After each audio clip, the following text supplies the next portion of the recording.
Hey, Al Scott here. If you're like me, you need coffee. Lots of it. And you probably prefer it tastes good, too. Well, let me tell you about Darren's Coffee Company at darrenscoffee.com. Darren Marion is a natural entrepreneur who decided to leave his corporate job and strike out on his own, making great coffee. And Darren's Coffee is now delivering right to your door. Darren gets his beans direct from farmers around the world. All specialty, premium grade with no filler. Hey, the man just wants everyone to have a chance to taste this great coffee. darrenscoffee.com. Use promo code Scott and you get free shipping. darrenscoffee.com.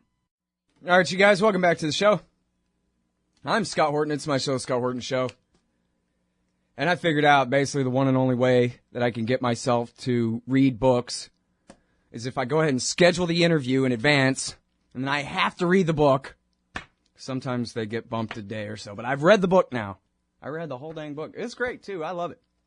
It's called Progressivism, a primer on the idea destroying America. It's by James Ostrowski. And he's a lawyer from Buffalo, New York, and is some kind of fellow at the Mises Institute, and, of course, writes for LouRockwell.com. His previous books are Political Class Dismissed, Government Schools Are Bad for Your Kids, and Direct Citizen Action. Welcome back to the show. Jim, how are you doing? Real good, Scott. Thanks for having me. Great. Very happy to have you on. Sorry it took me so long to finally get to it, but I got to it. And, hey, I love your book. It's a lot of fun. So tell me, first of all, what is the difference between liberalism and progressivism? That's a big one. I know it. I think the words are often used to mean the same thing, but liberal originally meant in favor of individual liberty, and it's a movement that goes back 350 years or so. They didn't even call it liberal back then. They started using it, I think, in the 19th century. But liberal changed meaning around 1900 with the progressive era. The progressives sort of stole our word. And what I would prefer is that really we call them progressives, the people who believe in big government as a solution to all of our problems. And I really think the word liberal needs to be sort of taken back by those of us who've been using the word libertarian for a few decades. I'm not a huge fan of that term, oddly enough, for reasons I explain in the book. Mm-hmm. But words are really important. I think we need to put a word on the ideology that is bringing our country down. And I think progressivism is about the best word we could come up with. It's been around for a long time, and a lot of the progressives themselves use the word to describe themselves. So I think that's the word we should use, and I'd like the libertarians to steal the word liberal back. It's a great word. Mm-hmm. All right, now, well, that's going to be a tall order there. Now, I'll tell you what, it seems to me now, and I could be wrong about this, this is just my own kind of impression, that the way the terms are used now, to me, liberal is basically interchangeable with somebody who votes for the Democrats and actually doesn't have any other principle other than they like the Democrats. And someone who's progressive is someone who's further to the left than that, and probably worse on economics, but probably better on empire. And they at least have priorities other than just supporting the damned Democratic Party. And then to the left of them, you get socialists and communists and that kind of thing. But that usage is in currency, and I know things can be confusing, but I've been really just looking for a word that describes the mindset of government can solve any particular problem that comes up, and I think that's the word that we have to use. There's always going to be some confusion. The word conservative has a number of different meanings. Even libertarian can be used to mean some different things, but I think that the way I prefer the word to be used is not entirely new. It is historically based, and I think it's useful to be able to, if you can't name what you're fighting in politics, which is basically war with words and paper, it's difficult to get a handle on what you're fighting. It's difficult to get your people focused on what we have to combat. So I think words are really important, and I spent a lot of time in the book trying to discuss what words mean and the words we should use to mean, our views versus their views. Right. And you make a great point about the term libertarian being used to describe, this individualist philosophy, post World War II, but it kind of separates us then from the longer history and all the great heroes of liberalism that go back to the 19th and 18th centuries, who we're the sons of, basically. Yeah, I think that's one of the problems with our movement is this perception that it's kind of a new thing. It's some sort of a personality cult. But the truth is, and I spent a lot of time in the book demonstrating this. It's an old movement. It's certainly applicable to the problems of today, but it's a movement that goes back about 350 years and that created what's really best about the modern world: free markets, individual liberty, free speech, habeas corpus, which until the war on terror, they weren't able to throw you in a dungeon like the old days and throw away the key. So many of the things that make modern life, pleasant and good, really are gifts of the great liberal thinkers of the past, such as Locke and Thomas Jefferson and many other, lesser figures. And I try to give some of those lesser figures their proper due in the book. Mm-hmm. All right. Now, you also mention Rothbard's great article from 1968, Left and Right, The Prospects for Liberty, which is my favorite especially to give to liberals and progressives to read, to get them to understand about libertarianism. And you quote Rothbard in there as saying that what happened was basically the liberals decided they were tired of waiting for all of the positive results of liberalism to flow to everywhere that they were needed, and so they adopted the conservative means of using the state to accomplish their liberal ends. And but so then, in that same article, he talks at length about Gabriel Kolko, the new left historian, and his work in the book The Triumph of Conservatism. And Rothbard also echoes this quite a bit, I think, and portrays really progressivism in a sense as a conservative scam, basically. How do we get liberals to quit being liberals? We'll make them statists like us, said the rich, old, white, conservative bankers, industrialists, etc. of the late 19th century, no? Yeah, totally agree. And what I try to talk about in the book is the dual nature of progressivism. It is both a sincerely held belief that government action, government force can improve society, but it's also an ideology that all along and right from the beginning was used by a wealthy elite to put a public relations veneer on basically their desire to use the government for power and pelf and greed. And that's the difficulty fighting this two-headed monster. It's got the dark evil secret side. It's got the very pleasant, we want to improve the lives of everybody side too. So you have to deal with both of those sides if you're attacking this destructive ideology. Mm-hmm. Yeah, it reminds me of, way back when now, a friend of mine I was asking let's see, how was it? He's the libertarian and I was more of the conspiracy kook. And, and he was saying, well, how come all conspiracy kooks aren't libertarians? Because after all, who cares who's in charge if they don't have anything to be in charge of, right? The problem is the state. And that made a big impression on me. And that was, one of the big steps that moved me from conspiracy kookery more toward just kind of libertarianism. But at the time, I turned it back around on him and said, well, how come all libertarians aren't conspiracy kooks? How in the hell do you think the socialists were so successful throughout the 20th century? They were bankrolled by the billionaires the whole time.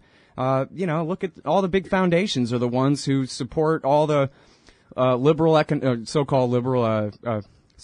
progressive economics and all this kind of crap. It all comes from those on the right who know that, and meaning the people who are already rich, knowing that there are people who are going to be against them. And basically this is how they trick people into building up the state as though they oppose that, when in fact that's what empowers them. And so anyway, now I said something crazy all the way up into the break. So hang on one second. We'll be right back with Jim Ostrowski, and he's going to address that for us here.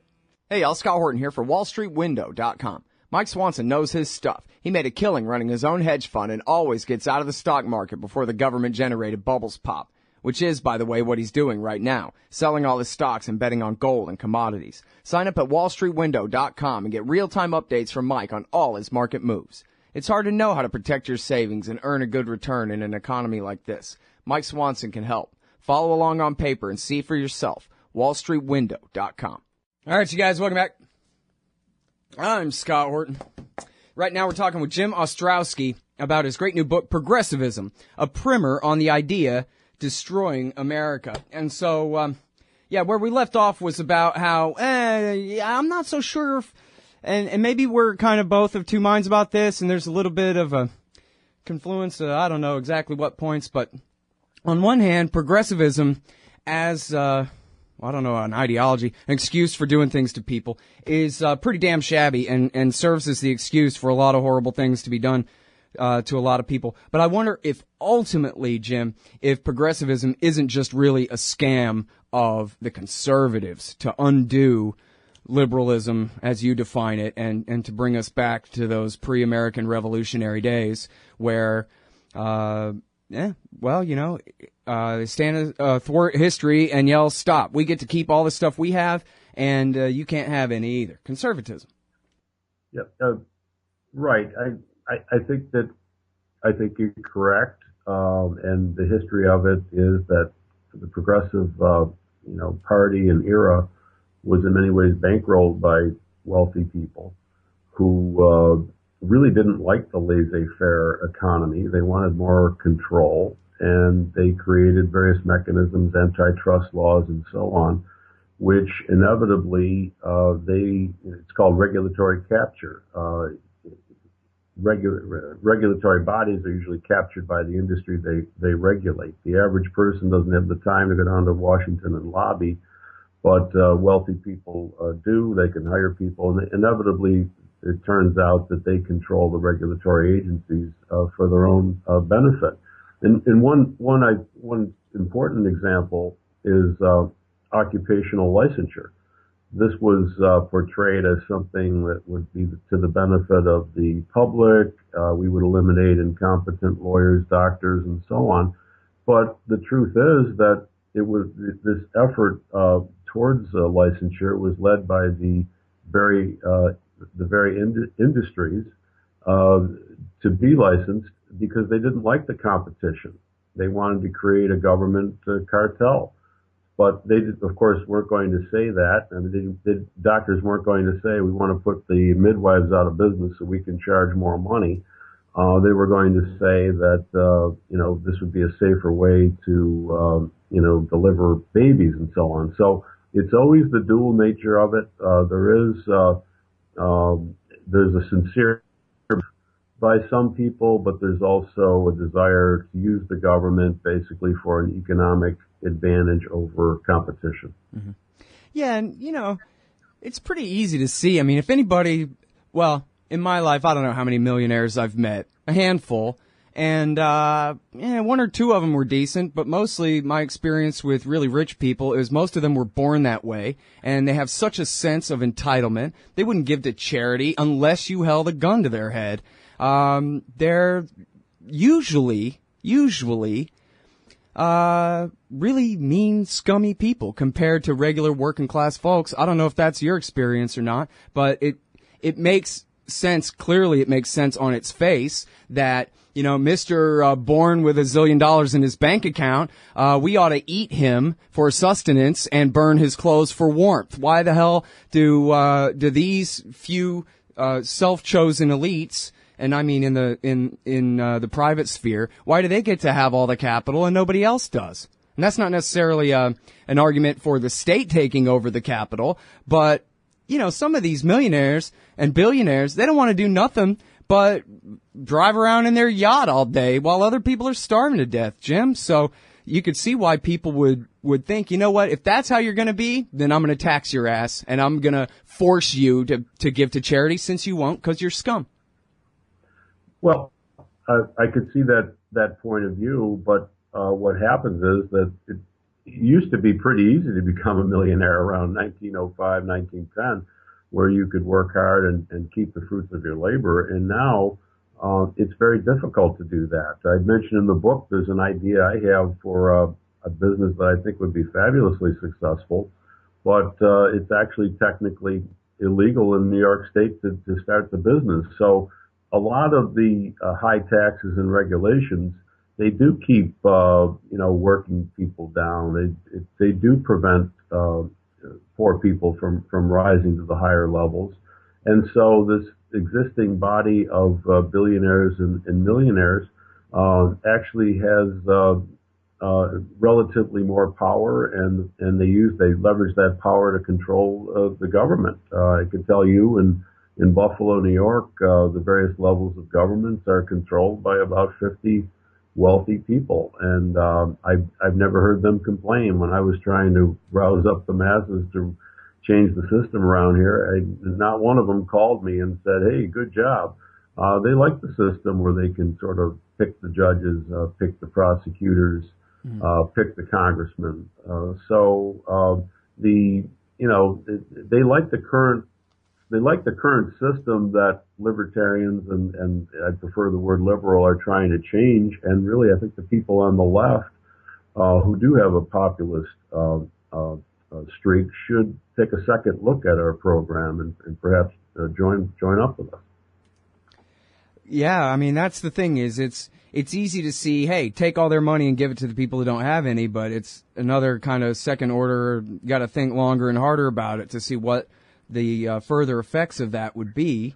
And then, maybe you have to really slow down and ask why it is that the people are so poor that they need all this help in the first place.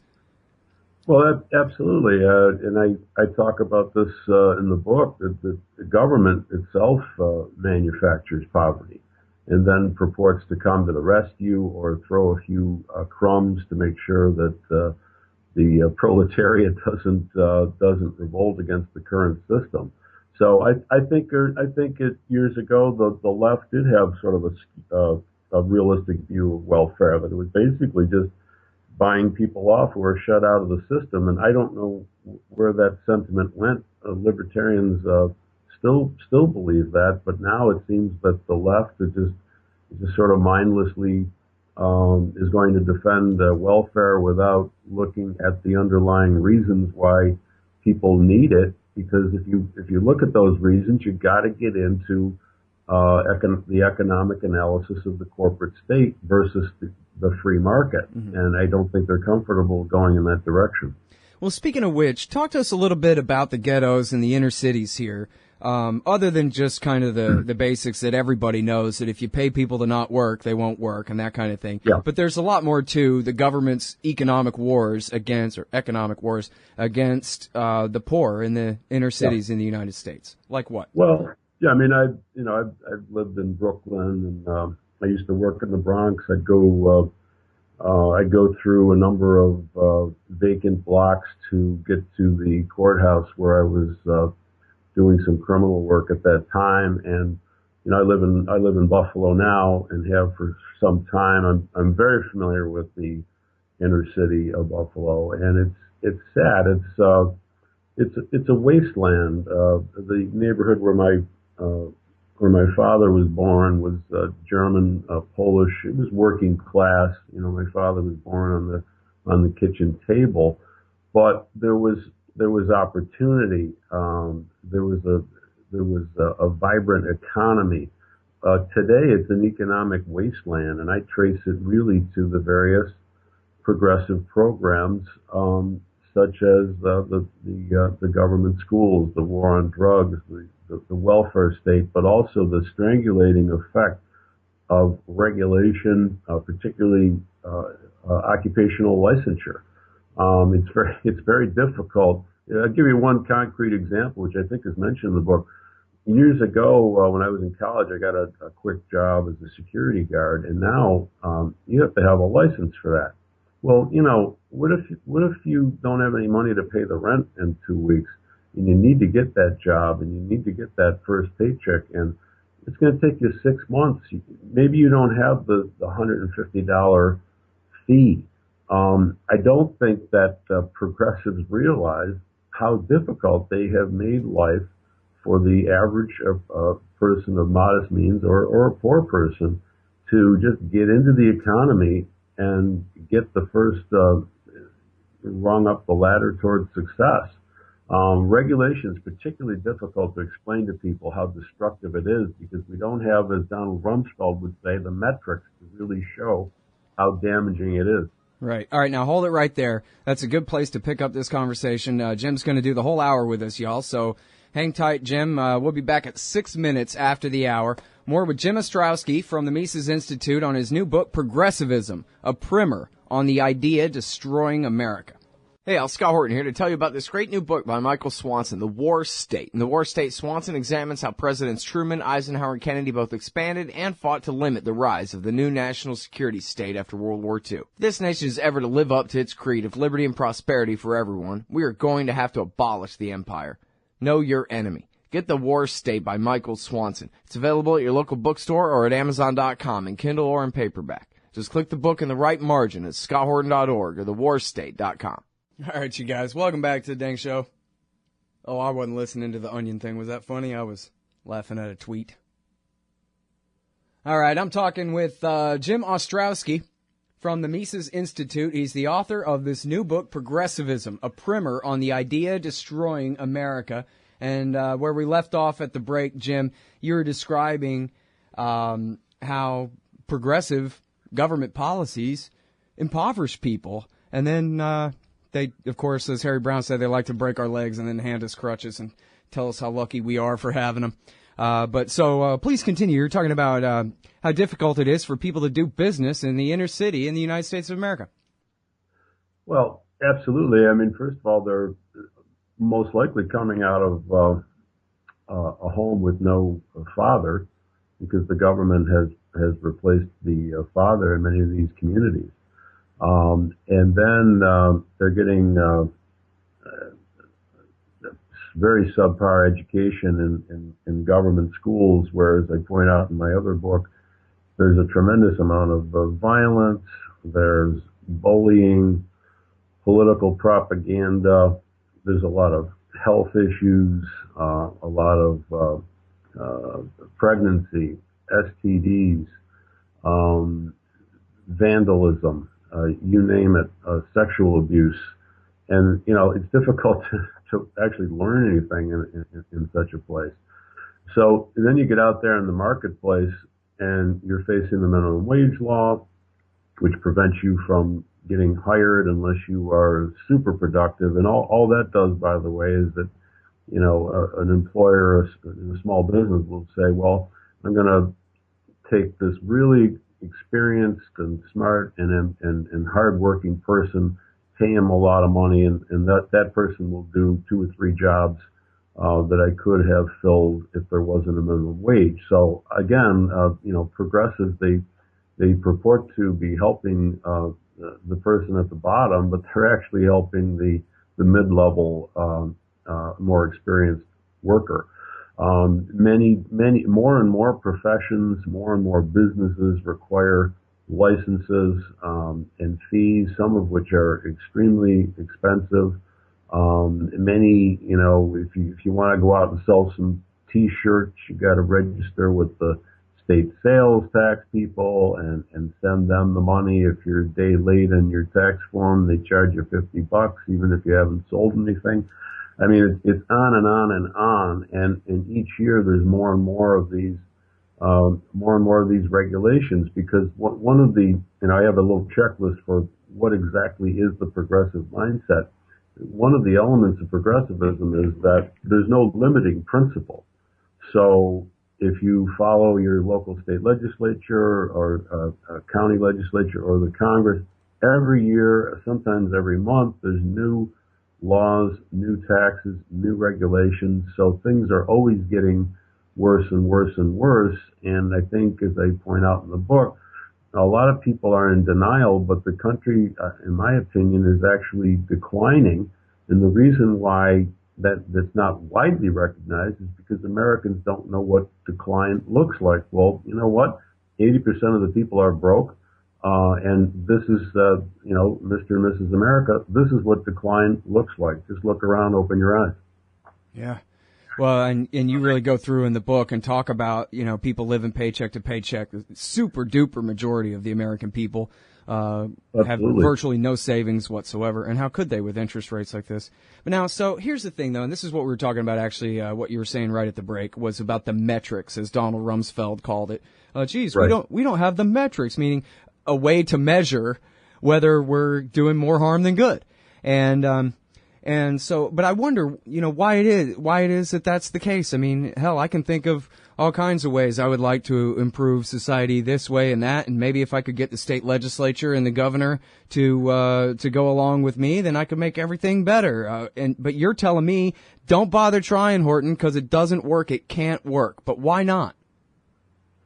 Well, it's easy, it's easy to say, how much the federal income tax costs a business. But even there, who knows what that business would have done with the capital. I'm a small business person myself. I would love to hire a lot of people. I'd love to be able to be in a position to hire a lot of people. Quite frankly, if my book continues to sell well, I probably will be hiring people. But when you don't have the money because of the taxes, it's really difficult to say, well, if I'd had that capital, I would have hired this many people, and that would have had a boomerang effect through the economy. And with regulations, it's even worse. Again, to use the example of this business that I have wanted to start for a number of years. It's an information. It would sell information to people. It wouldn't be limited to the United States. It could be started in a number of different countries, and I just can't do it. And who knows how many people I could have hired? Maybe hundreds. And there's many. I'm not saying that I'm the only one in that position. Every time you thwart economic activity, you are destroying all sorts of potential jobs and income for people and new products and services that would make people's lives more efficient and more productive. And I don't know anybody who's been able to figure out what the actual cost of that is. It's one of the problems that we have. I don't think we can't prove how destructive progressivism is. That's one of our problems. Yeah, you can't do the counterfactual because right. Just the money in there. You don't know where it would go. It's the old problem of the seen and the unseen. Just like yesterday, Chuck Schumer tweeted out about how sequestration is hurting the middle class because this money has got to go to our soldiers. And hey, soldiers make middle class salaries. And, of course, what he's ignoring quite deliberately is that he's destroying $1 trillion a year. And all of these, soldiers would be a hell of a lot better off if they got a real job making real money. Yeah, absolutely. You only hear about, they talked about if this court decision affects Obamacare, X number of people will not have their subsidized health insurance anymore. And it never occurs to the progressive journalist to say, well, where's that money coming from? And now that if the court does declare it improper, tracing that money about be something else, because again, it's this mindset of progressivism that it's amazing. One of the elements is progressives have no theory of costs. And I know that sounds startling, but I used the example of Social Security. I counted 20 different tax increases for Social Security. It was actually astonishing. And at no point along the line did any progressive say, I don't know, maybe that 19th or 20th tax, maybe it's getting a little bit too much. Maybe we should scrap the program. In fact, I don't think they would ever scrap the program. They would call for a 25th tax and a 26th tax because they have no theory of cost, which is one of the reasons I say that progressivism is not a rational system of thought, which I think is a really important insight. Yeah, but their answer to that is, Jim, you're a lawyer. You got a savings account. If someone in your family gets sick, you can take care of it, that kind of thing. But there are a lot of poor old people who, if it wasn't for Medicare, they just lay down and die. Well, of course they're going to say that. And what I argue in the book is that all these attempts to redistribute wealth create poverty themselves. And there's no way that they can prove that any of their welfare programs have actually alleviated poverty. I would argue, and I do argue in the book, that one of the reasons that middle-aged people are struggling financially is the exorbitant Social Security taxes that have been raised, the payroll tax, in particular if you're self-employed. It's an absolute killer. So that's causing poverty. And a lot of these elderly people, they were fleeced during their entire lives, and that's arguably the reason why many of them are poor. So, right now, yep. I'm sorry, we got to take this break. We're not going to get a chance to talk about the wars and stuff, but I want to pick this conversation about Social Security up on the other side of this break. We got one more segment with Jim Ostrowski, author of Progressivism, a primer on the idea destroying America. Back in a sec. In America today, teachers, cops, judges, and other so-called public servants make far more than the average taxpayer. And their pensions, well, if the people knew, they'd join us. That's where you come in. Taxpayers United of America is embarking on a great new project to train activists how to take on the parasites in your communities. The entire process, from prying loose the facts to disseminating the truth to the people. The next of these great workshops is Saturday, April 11th in Las Vegas. It's just $15. For more information, go to taxpayersunited.org/govpensions. All right, you guys, welcome back to the show. I'm Scott Horton. It's my show, The Scott Horton Show. A little bit of a divergence from the usual foreign policy topics today. There is a great section about war, an entire chapter about progressivism and war in this great book. You should know. It's Jim Ostrowski, Progressivism, a primer on the idea destroying America. But I kind of want to stick with the welfare state stuff we're talking about here a little bit. You know, I think it's pretty obvious, as we referred to earlier, Jim. You'll hear conservatives say this a lot, and so liberals don't like to admit it, even though, progressives don't like to admit it, even though I think they kind of recognize that it's true, at least in some circumstances, that when the government offers welfare to single mothers, that they are, in effect, paying people to kick their man out of the house. In fact, I know a lady who we were friends when we were kids, and she's not political at all. I hadn't known her since I was even much of a political person, so it wasn't like this was, you know, a story that was specifically directed to me or anything, just because it confirms my bias. But she's Hispanic, not black, but same difference. Went down to the local office and was told that because her husband was doing tree trimming work and it was a bad season, he wasn't making much money, working class kind of guy, and they needed a little bit of help with the groceries. So she went down there to the office and they told her, if only you'll kick the father of your 4 children out of the house, we'll pay you.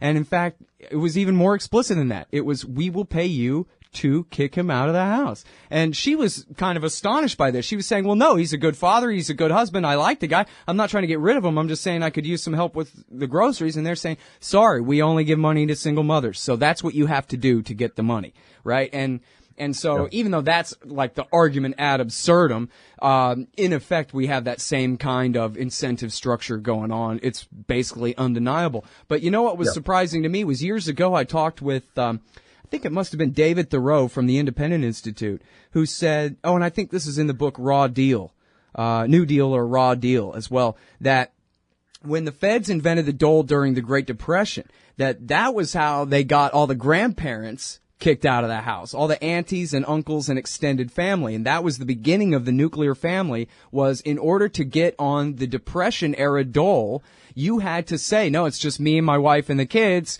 and no other extended family that we can rely on. And so usually, again, it's not as explicit as, listen, we'll give you money if you never see your uncle again, but it's just, you know, in essence, they're subsidizing this kind of behavior and this kind of life. And according to Thoreau, that was the birth of the nuclear family in the first place, was now it's the government's job to take care of your parents instead of yours. I hadn't read that particular piece of history, but it makes sense to me. And David's a very good scholar. But I mean, the larger issue really is it's as Rothbard has said many times. History is a battle between society and the state. So naturally, when the state grows in power and importance, the family and other aspects of society are going to shrink, and that's exactly what's happened. I think that the family has been devastated. I mean, I talk about this in the book quite a bit. You got two people working, the kids are in daycare and then school.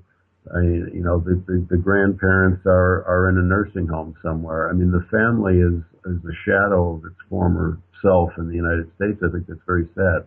Let's see, what was I going to say? More and more, then the government steps in the role as father or leader of the family, and then in all kinds of areas where, beyond just taking care of food and shelter. But we see, much more of a government role in all different aspects of our life, basically under the presumption that there is no limit to the role. They play such an intimate role in our family life.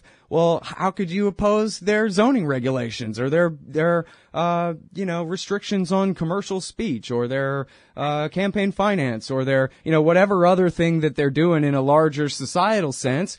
It's kind of impossible to reject, wage a global war on terrorism when you've already accepted them at your dinner table. Exactly. And, you don't want to come off as an alarmist, but I talk about the current state of the country and how the government is involved in virtually everything we do, and it's not going to end, because again, one of the elements of the progressive mindset is that it has no limiting principle. I mean, they're coming at you constantly. Obamacare, how much water is in your toilet tank, the light bulbs. There's literally no area of life that these people will not seek to control, and that's why I believe that, and I'm not the only one, that we are on the road to living in a totalitarian police state. Tell me about antitrust, because you know what? If it wasn't for the government monopoly breaking up all the monopolies, we'd all live under a bunch of monopolies. Yeah, I mean, we talk about that in the book. We don't need the government to prevent monopolies, and a lot of these laws were really put into effect by big business under the guise of protecting the consumer, so they could go into court and sue their competitors. I think IBM was in court for like 20 years on one of their cases. But oddly enough, I mean, there is a monopoly in American society, the one that the progressives never seem to complain about, and that's the government itself. And unfortunately, you just look at the whole internet industry, as I pointed out a number of times in various articles. The most progressive element of the economy is the one that's least regulated, but now they've got their clutches on the internet, which have been functioning, really perfectly as far as I'm concerned. And now the government, using their monopoly power, is going to start dictating which big players in the internet industry are successful or not successful, whereas the free market competition was working out extremely well. So I think that's a current example that the real danger is the monopoly of government. Yep. All right. Well, listen, I'm sorry we don't have time to talk any more about this book, but there's a lot of other great stuff in here. The evils of conservatism, the evils of the world empire, and a lot of other stuff, man. Inflation and central banking and income taxation and the rest. Progressivism, a primer on the idea destroying America by James Ostrowski from the Mises Institute. Thanks so much for your time, Jim. Appreciate it. Thanks a lot, Scott. I really appreciate it. Oh, John Kerry's Mideast Peace Talks have gone nowhere. Hey, Scott Horton here for the Council for the National Interest at councilforthenationalinterest.org. U.S. military and financial support for Israel's permanent occupations of the West Bank and Gaza Strip is immoral, and it threatens national security by helping generate terrorist attacks against our country. And face it, it's bad for Israel, too. Without our unlimited support, they would have much more incentive to reach a lasting peace with their neighbors. It's past time for us to make our government stop making matters worse. Help support CNI at councilforthenationalinterest.org. Hey, Scott Horton here, and I'm so excited about commodity discs from commoditydiscs.com. They're 1-ounce silver pieces with a QR code engraved on the back side. Scan the code with your phone and get the instant spot price. Commodity discs are paving the way forward for the alternative currency community in America and around the world. The QR code Commodity Disc. Technology has now finally made a real free market silver currency viable. And anyone who donates $100 or more to the Scott Horton Show at scotthorton.org/donate gets one free. That's commoditydiscs.com.